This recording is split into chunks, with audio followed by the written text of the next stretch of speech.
your girl T here, back with the Tuesday vidya. It's Tea Time Tuesday, so I know y'all are having a beautiful, blessed day. Our affirmation of the day is, I'm a powerful manifester. I'm a powerful manifester. We're tea timers. We're always powerful when we are manifesting. I wanted to just remind you guys, when you are manifesting something and you're seeing movement, like if you're manifesting an SP and you're manifesting for marriage, but they start out by just calling you or texting you, it's not exactly what you wanted to hear, but they are calling you or making contact with you when they hadn't before. Celebrate that fact. This isn't the time where you have to go, am I doing it correctly? Am I manifesting properly? This is the time where you should be celebrating that you see movement in your manifestation. If you went from no contact to now they're contacting you, but you want to see marriage, you're still baby stepping towards that marital end that you want to see happen. Same thing with money. Everybody wants to manifest money. Well, not everybody, but a lot of people, the majority of people want more money.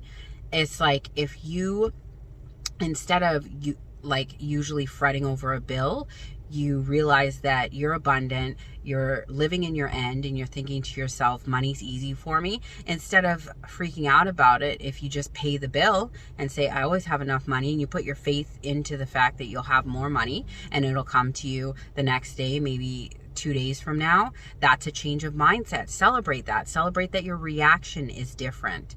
We need to remember, I've told you guys this before, we have been thinking one way for the majority of our lives, and now we are thinking a completely different way. We don't go from being 185 pounds to 122 pounds overnight. It takes time. So if it's taking you longer than a week or two to manifest something that you've been thinking in a certain way for the last 5 or 10 years, who cares if it takes you over a week? Who cares if it takes you over a month? Who cares if it takes you 6 months? The fact is, every day you're moving closer and closer to your manifestation. Every day you're living in a new state, a new consciousness that is completely different than the old consciousness that wasn't serving you. The fact that you're making forward movement in any which way possible, whether it's this big or that big, is a positive celebration, because you are veering away from your old way, your old state of thinking. And I watched this video today, and the guy was talking about how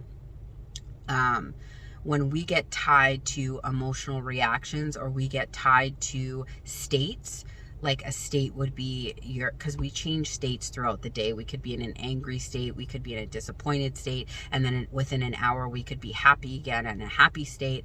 We can't get attached to those states or those feelings, because we're not our thoughts, we're not our feelings. Those are outside of us. So when we think that when people say things like, I've always been an angry person, no, you've always thought you were an angry person. You might not be an angry person, but you've always thought you were an angry person. So that's when you're being attached to the state, or you're being attached to a perception that you have of yourself. We have to separate ourselves from the old perceptions we had of ourselves. It's like, I'll give you an example. For the longest time, because I had an accident when I was 19, and for a while there, for 2 or 3 months at least, I had barely any memory, because I had a fall and it took away a lot of my memory. My brain swole and my memory was harder to retain than it should have been. For the longest time, for the last, 15 years, my whole family's been repeating to me, you have the worst memory. Ever since your fall, you've had the worst memory. And I bought into it. I got attached to that perception of myself. I was telling myself all the time, oh, I have a bad memory. Oh, I have to do memory activities. Oh, I need to do this to remember anything. But now I've realized over the past 2 years, I have a great memory now. And all those memory tricks I did, they worked wonders. I have a beautiful memory. I can remember things just as good as the next guy. But when we get so attached to what other people are telling us their perception are of us, or what we think our perception is, or what we think other people's perception of us are, we will live there.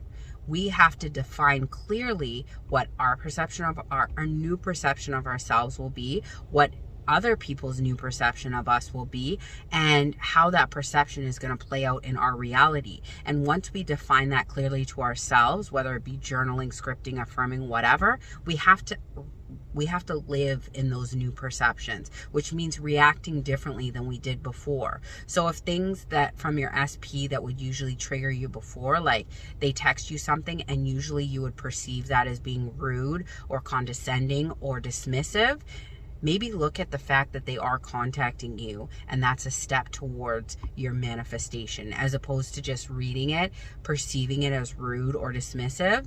Celebrate it. Oh, my SP's contacting me. They always contact me. They're always in love with me. Your 3D is so easily malleable that we can't get so attached to it that we think it's Bible. Living in our new reality is the only way to get to our manifestations, because if we are affirming for a new reality, affirming a new perception of ourselves, but we're reacting the same way, that's the definition of crazy. We're acting the same way we always have, but we're telling ourselves we're different. We want to align those two key components so that we get what we want and we get it quick. You guys are going to have a beautiful, blessed day. I love y'all, but not as much as you should be loving yourselves. Bye!